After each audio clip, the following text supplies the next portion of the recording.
அதிகாரம் 12.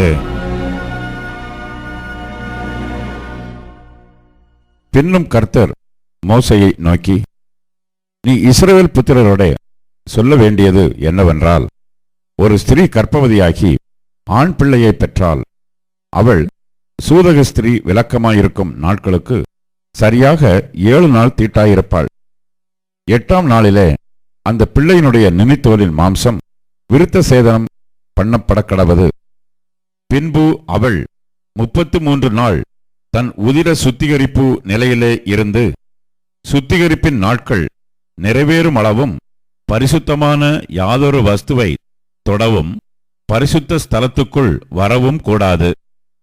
பெண் பிள்ளையை பெற்றாளாகில் அவள் 2 வாரம் சூதக ஸ்திரீயைப் போல தீட்டாயிருந்து பின்பு 66 நாள் உதிரச் சுத்திகரிப்பு நிலையிலே இருக்க கடவள்.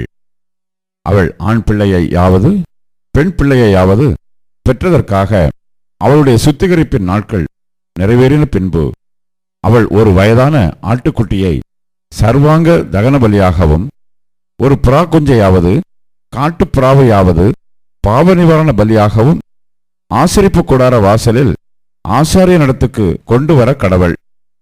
அதை அவன் கர்த்தருடைய சந்நிதியில் பலியிட்டு அவளுக்காக பாவ நிவர்த்தி செய்வானாக.